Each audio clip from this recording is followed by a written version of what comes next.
ৰাজ্যৰ মহিলাসকলৰ বাবে মুখ্যমন্ত্ৰী হিমন্ত বিশ্ব শৰ্মাই দিলে পুনৰ ভাল খবৰ। ৰাজ্যৰ অৰুণোদয় হিতাধিকাৰীসকলৰ বাবে মুখ্যমন্ত্ৰীয়ে দিলে এটা বিশেষ খবৰ। পুনৰ নিৰ্বাচনৰ পূৰ্বে দিলে ভাল খবৰ বিজেপি চৰকাৰে। ৰাজ্যৰ লাখ লাখ মহিলালৈ ডাঙৰ ঘোষণা মুখ্যমন্ত্ৰী হিমন্ত বিশ্ব শৰ্মাৰ। এবাৰ 1250 টকা নহয়, এবাৰ 9000 টকাকৈ পাব অৰুণোদয় হিতাধিকাৰীয়ে। প্ৰতিগৰাকী অৰুণোদয় হিতাধিকাৰীয়ে পাব 9000কৈ টকা। পিছে 10 মাৰ্চত দিয়া হ'ব হিতাধিকাৰীক 9000কৈ টকা। 20 ফেব্ৰুৱাৰীৰ পৰিৱৰ্তে 10 মাৰ্চত দিয়া হ'ব এই ধনৰাশি। হয়তো বহুতেই ভাবি আছে যে 20 ফেব্ৰুৱাৰীত লাভ কৰিব এই ধন, কিন্তু আপুনি ভুল ভাবিছে। এবাৰ 20 ফেব্ৰুৱাৰী নহয়, 20 ফেব্ৰুৱাৰীৰ পৰিৱৰ্তে 10 মাৰ্চত দিবলৈ ওলাইছে বিজেপি চৰকাৰে এই ধনৰাশি। 8000 টকাৰ ঠাইত এইবেলি মহিলাসকলে লাভ কৰিব 9000কৈ টকা।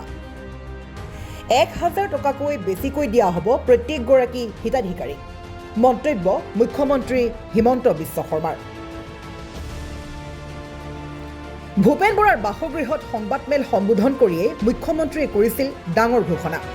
ৰাজ্যৰ অৰুণোদয় হিতাধিকাৰীসকলৰ বাবে এইদৰে বিশেষ খবৰ আগবঢ়াইছিল মুখ্যমন্ত্ৰীয়ে। মুখ্যমন্ত্ৰীগৰাকীয়ে কৈছিল যে ফেব্ৰুৱাৰীৰ 20 তাৰিখে ধন নাপাব অৰুণোদয়, তাৰ সলনি লাভ কৰিব 10 মাৰ্চত। যে 20 তাৰিখে মই 8000 টকা অৰুণোদয় দিম বুলি কৈছিলোঁ। 20 ফেব্ৰুৱাৰীত মই নিদিওঁ, 10 মাৰ্চত দিম, কিন্তু 8000 টকাৰ জেগা 9000 টকা দিম।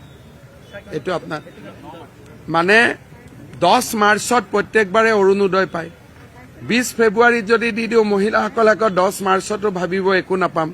সেইকাৰণে একেলগে 10 মাৰ্চত দিম, 8000 নিদিওঁ, 9000 দিম।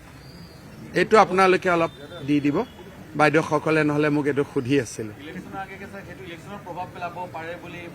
প্ৰভাৱ কি আৰু, মহিলাসকলে এনেও আমাক ভোট দিব। চিঞৰি থকা দেখা নাছিল নেকি তাৰ পৰা? এতিয়া বাইদেউ, ভণ্টি, মহিলা চবে আমাক দিবই ভোট, এইটো গেৰেণ্টি আছে, একো নিদিলেও দিব। যে 20 তাৰিখে মই 8000 টকা অৰুণোদয় দিম বুলি কৈছিলোঁ। 20 ফেব্ৰুৱাৰীত মই নিদিওঁ, 10 মাৰ্চত দিম, কিন্তু 8000 টকাৰ জেগা 9000 টকা দিম। এইটো আপোনাৰ মানে 10 মাৰ্চত প্ৰত্যেকবাৰে অৰুণোদয় পায়। 20 ফেব্ৰুৱাৰীত যদি দি দিওঁ, মহিলাসকলে আকৌ 10 মাৰ্চতো ভাবিব একো নাপাম। সেইকাৰণে একেলগে 10 মাৰ্চত দিম, 8000 নিদিওঁ, 9000 দিম। মুখ্যমন্ত্ৰীয়ে কয়, কিন্তু অৰুণোদয় হিতাধিকাৰীয়ে পাব 9000কৈ টকা। ৰাজ্যৰ মহিলাসকলৰ বাবে এইদৰে মুখ্যমন্ত্ৰীয়ে কৰিছে ইটোৰ পিছত সিটো ডাঙৰ ঘোষণা। আৰু মাৰ্চৰ 10 তাৰিখটোতেই অৰুণোদয় ধন লাভ কৰিব ৰাজ্যৰ মহিলাসকলে। গতিকে নিৰ্বাচনৰ পূৰ্বেই ৰাজ্যৰ মহিলাৰ বাবে আশাৰ খবৰ দিলে মুখ্যমন্ত্ৰীগৰাকীয়ে। যে 20 তাৰিখে মই 8000 টকা অৰুণোদয় দিম বুলি কৈছিলোঁ। 20 ফেব্ৰুৱাৰীত মই নিদিওঁ, 10 মাৰ্চত দিম, কিন্তু 8000 টকাৰ জেগা 9000 টকা দিম। এইটো আপোনাৰ মানে 10 মাৰ্চত প্ৰত্যেকবাৰে অৰুণোদয় পায়। 20 ফেব্ৰুৱাৰীত যদি দি দিওঁ, মহিলাসকলে আকৌ 10 মাৰ্চতো ভাবিব একো নাপাম। সেইকাৰণে একেলগে 10 মাৰ্চত দিম, 8000 নিদিওঁ, 9000 দিম। এইটো আপোনালোকে অলপ দি দিব বাইদেউসকলে, নহলে মোক এইটো সুধি আছিলে। প্ৰভাৱ কি আৰু, মহিলাসকলে এনেও আমাক ভোট দিব। চিঞৰি থকা দেখা নাছিল নেকি তাৰ পৰা? এতিয়া বাইদেউ, ভণ্টি, মহিলা চবে আমাক দিবই ভোট, এইটো গেৰেণ্টি আছে, একো নিদিলেও দিব। যে 20 তাৰিখে মই 8000 টকা অৰুণোদয় দিম বুলি কৈছিলোঁ।